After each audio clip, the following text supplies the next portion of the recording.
Boa tarde, pessoal. Para todo mundo que está em casa, que está assistindo aqui a gente. Eu me chamo Juliana, trabalho junto com o grupo de jovens aqui do Ave Luz, Comunhão e Caridade. E eu estou hoje com o nosso convidado, Jussier Ramalho.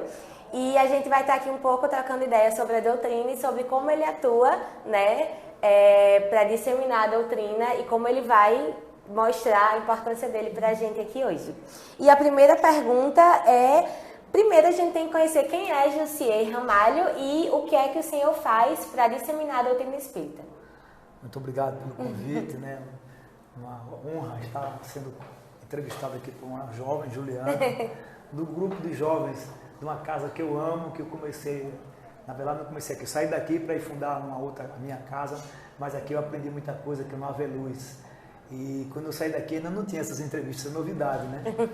Então eu fico muito feliz por poder participar e feliz mais ainda por ter jovens engajados nisso, porque vocês serão os gestores de amanhã. E uma instituição, um centro espírita, qualquer que seja doutrina, que não tenha, ou religião, que não tenha jovens participando, ela tende a acabar, porque as pessoas não são eternas, elas um dia passarão e aí os jovens é quem assumirão o lugar delas. Eu fico feliz por ter jovens participando e entusiasmados com você. Eu sou espírita, eu estou espírita, né, na verdade.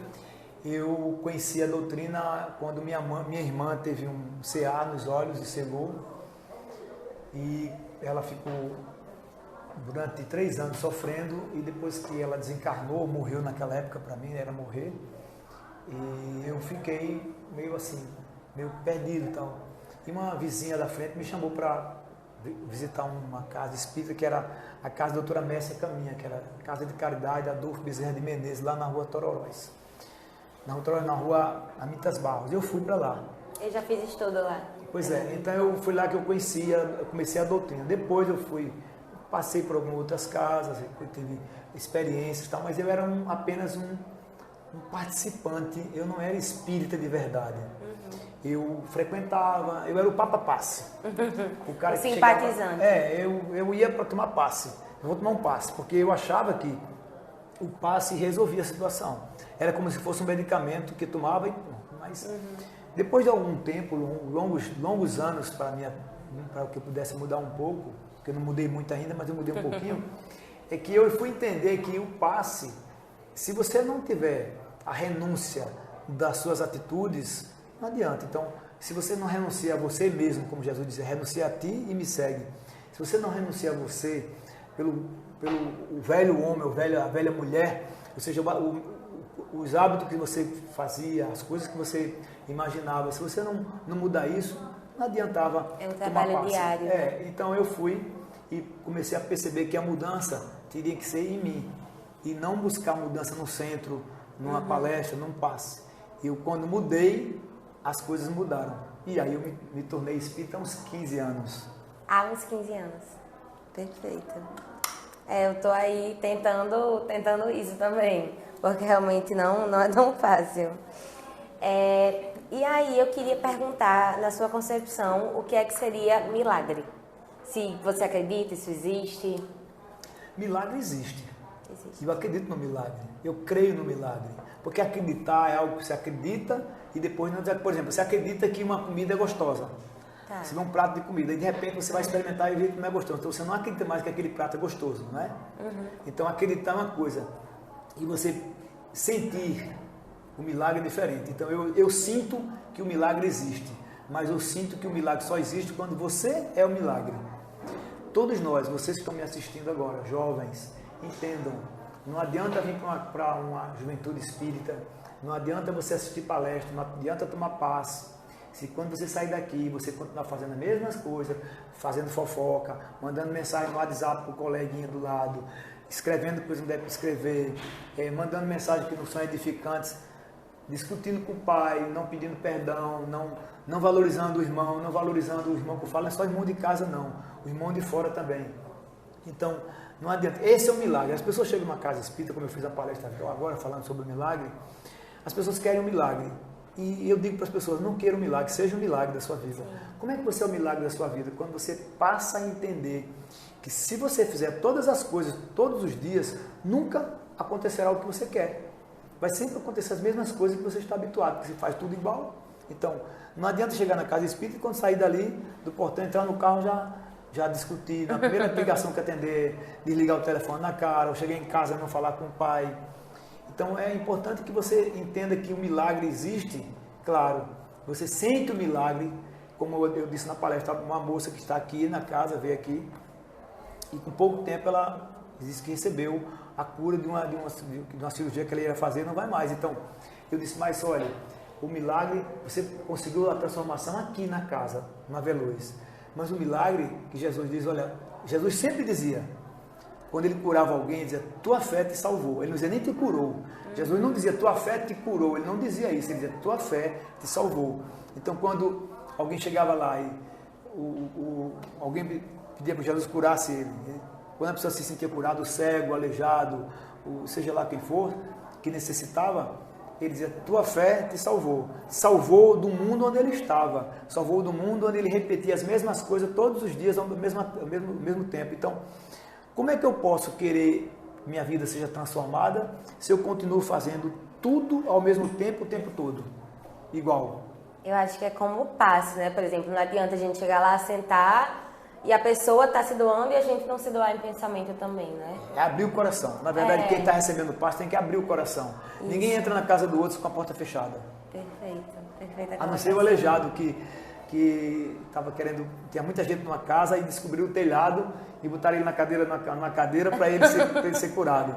O nosso irmão aí sabe dessa passagem. Muito interessante.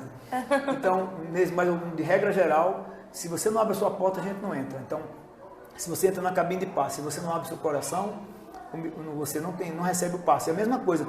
A energia flui ali naquele momento, mas você não absorve, porque você não abriu o coração, você não abriu o seu perispírito, o seu campo magnético para que aquele passe chegasse para você. Perfeito. Entendi. É bem como aquela frase, né? Seja a mudança que você quer ver no seu mundo, no caso. Porque também eu acho que a gente faz a nossa parte no mundo quando a gente faz nossa parte no nosso mundo. Porque também se a gente for muito extrapolado com os outros, eu acho que a gente dissemina uma coisa negativa, né? Eu acho que é bem isso. Isso mesmo, muito bem. Eu vou usar agora minha colinha para nossa próxima pergunta. Jussier, se milagre e a manipulação de...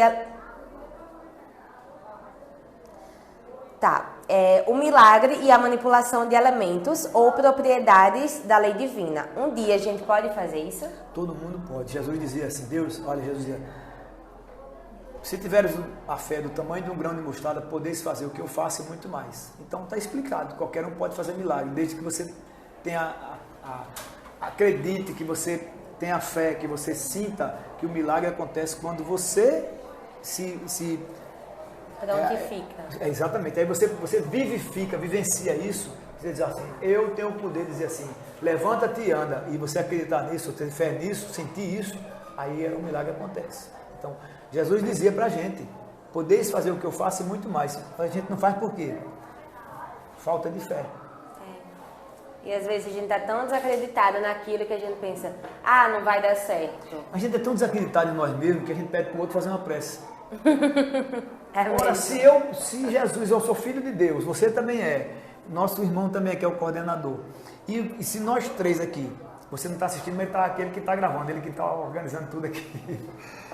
Aí, se você não acredita em você, quer dizer que sua prece é inferior à outra, a minha prece é superior de Juliana? Não, é tudo igual. Agora, é de acordo com a conexão que você faz. Sim. Com o divino, com Deus, com o seu anjo da guarda, com o seu mentor espiritual. É preciso, como eu disse, abra o coração e transforme sua vida, que você transformará dos outros. Entendeu? Então, é isso que eu digo. Perfeito.